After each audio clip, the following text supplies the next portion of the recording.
sa atong tigpaminaw sa Bombo Radio. May hapon sa inyo, brad. Yes, sir. Another reaction na po nining pagsaka karong adlaw, sir, sa presyo sa produktong petrolyo. Unsa may nakita na to nga dugang epekto niini, sir, labi na sa habig na to nga mga motorista. Di na to ikalikay nga ang epekto niini mao'y pagkadismaya sa atong mga driver tungod kay padayon nga nagsaka na pud karong adlaw ang atong gasolina apan ang gisaad sa atong kagamhanan nga fuel subsidy o kadtong sa atong national nga sa DSWD wala pagihapon. Sa atong fuel subsidy, sir, kumusta sa na may status? Unsa man, doon na may nakadawat o wala paghihapon? Ambot lang sa uban nga lugar bubustib kay diri sa ato sa Butuan City murag sigurado ko nga wala pagyud hangtod karong panahon na hinungdan nga medyo may pagkadismaya na ang atong mga driver kay grabe nagyug ka taas ang atong gasolina. Pero wala ba'y kuwan, sir? Wala ba'y mga advance nga pahimangno nga na sa atong LGU City TMD kung posibleng kanusaan na ito ni mapahimuslan kay grabe na kamahal sa petrolyo? Kagay na adunay gipakita nga listing na unta, no? Listing sa ibali mo tawag na to qualified drivers nga makadawat sa gasoline voucher. Katong voucher nga ilang isat nagisaad nga amounting to 2,000 pesos. Pero murag namingaw man mo untay amo gipaluap karong hapon pero wala pang daw. Sa ato pa kano samang kanila ni i-release nga kung magpadayon ning tensyon karon, sir, sa tunga-tungang sidlakan, posible na po ni sunod semana additional increase na po ni. Mao na siya problema Bombo Stage nga gibati sa atong mga driver kay happy adlaw na kita karong Martes ug mga adlaw Wednesday na ug pagka-Huwebes wala nagyoy opisina. So ang pangutana kanus amang kanila ni panghatag siguro didto na sunod semana so madugangan na pod ang pag-anto sa atong mga kaigsuunang driver kay dili man pwede lagi nga bisag Semana Santa mupahuway kinahanglan yun nga aduna gyoy percentage sa atong mga driver nga padayon nga mo serbisyo sa atong kadalanan para di pod ma-paralyze ang atong mga pasahero. Yeah, ug mga adlaw, sir, half day ra nga ba, sir, ang gobyerno? Doon na nagipakanaog nga kamanduan, sir, ang Palacios Malacañang, half day lang sila ugma. So murag one night chance ni nga madawat pa ninyo karong semana, sir, ang iyong ginagmay nga subsidy. Murag wala na gyud tsansa siguro karong semana. Ambo maginaot lang ta o kami nga mga drivers nga unta bisan pa og Holy Week adunay ilang mga personahe nga magpadayon pagtrabaho kabahin ni aning atong fuel subsidy, no? Kay aron usab atong matabangan ang mga driver kay ang mga driver naning kamot gyud taon na dili mo increase sa ilang mga plitihan tungod lagi aning gisaad nga fuel subsidy. Yeah. Sir, until now, sir, wala pa gyapoy pagpa-increase ninyo diha sa inyong plitihan. Triple digit na, sir, ang gasolina. Presyo. Sa pagkakaroon na Bombo Steve, wala pa ko'y gihatag nga order o pagtugot sa ako mga driver nga mag-increase o plitihan kay matod pa nako, sige lang, kay base og ma-release kini, makabawi-bawi ra gyud ta sa atong mga utang. Yeah, pero ang pangutana diha, sir, kini bang 2,000 pesos igo na ba kani, sir, para sa atuwa nga subsidiya kung atong buto na hunaon, siguro kulang pa kayo ni siya, sir, nga kantidad? Kining 2,000 pesos bisag unsaon nimo panglantaw tungod lagi kay botawag na to gas slip or voucher maning ihatag makasustini o makatabang-tabang yun ni sa mga driver kay kung ilang iingkas medyo mabarato man, no? So makatabang-tabang kini sa ilang panginhanglanon pero dili gyud ingon nga padayon, no? Mao na siya nga kining 2,000 medyo makatabang man no di aksip mo na to pero dilig yun sa mudilig yun mulungtad. Sa ato sir sa Libertad White Transport Cooperative, pila yung mga membro na to diha uni ang tanan ba sir magkabenepisyo nini base sa listahan nga to nga gi-submit? Sa among listahan Bomboy Sting amo gayud nga gi-recommend ang tanan namong member bisan pa kadtong wala makakuha og prangkisa kay naa manggoy among mga reserve no amo gayud nga gi-recommend dito sa local nga subsidy o sa national. Pero sa akong nakuha nga impormasyon karong adlaw, murag ang matagaan ra gyud o fuel subsidy akatong 2,000 pesos nga gikan sa DILG o asa to gikan mura kadto ra gyud siguro adunay mga prangkisa. Sa ato pa ni sir, kaya voucher, ang posibleng mahitabuan aduna sila kanabang kasabot nga mga gasoline station nga didto yun mong tanan magpatubil sir. Mao ka na ang pagpadayag ni Ma'am sa atong CCTV no nga doon na sila kasabot nga gasoline station pero basin po og nga po sila ibutang dinhi dapita sa May Libertad kay daghan man kini ang atong mga gasoline station. Yeah. Sir, sa tuwa diha sa atong kooperatiba, wala pa ba na lumural diha nga nihangyo na nga laylo na ko kay murag di na gyud makaya o ngita na lang kog lain ka panginabuhian ani? Kung mo sa tinuod lang Buboy Steve sa akong gikasulti na sa niaging mga adlaw, aduna na yung mga mga upat ka buok nga ni laylo na gyud no? Nga dili nila kaya mamasahero kagani kagainang buntag nangayo og dita nga atong CCTV kung pila ka porsyento ang namasahero sa mga driver matag kooperatiba dinhi sa Butuan City. Ug ang akong gihatag sa ilang impormasyon na lamang sa mga 80% sa atong mga driver sa kinatibuk-an ang namasahero tungod lagi sa kamahal sa gasolina kay alkansi man lagi pod taon. Labi na karon nga walay klase, so wala gid po'y klaro ang pasahero. Kung doon na nailista nga itong isubmit sir sa atong LGU para sa subsidy, posibleng pila po kay madawat atong sir, additional nga subsidy, kaya ni pasalig man to ang DSWD sir, gikan sa nasyonal? So kantong gipasalig sa DSWD nga giluwatan po di Ma'am pinakasyon nga 5,000 pesos. So ato gyud po gilauman o gipaniguro nga mo kung ihatag kini kanato o kung ang driver ang mudawat niini ngadto sa DSWD mo paingon gayud kini kanila.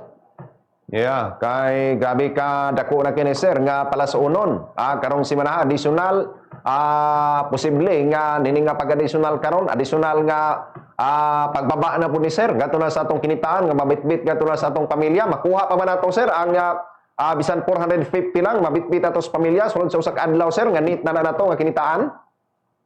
Sa karon siguro nga adlaw bumbukibin og hangtod ugma og hangtod sa Sabado murag dili siguro ng 400 murag balayo na siguro na lisod na abton.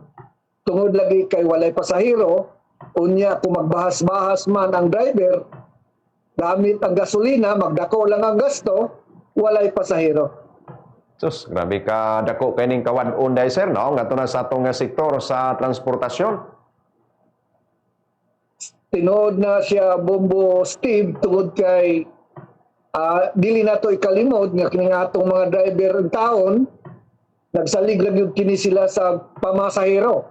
Kung dili makapamasahero, medyo mataw-ataw yun ang pamahaw paniud to panihapon.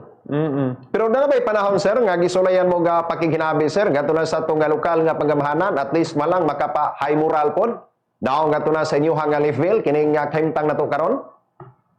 Kami kanunay mi ang kooperatiba kanunay kita ga cooperate nakiginabi ngadto sa atong CCTMD no ka ang CCTMD man ang atong direct na contact kabahin sa umingon ta sa local government.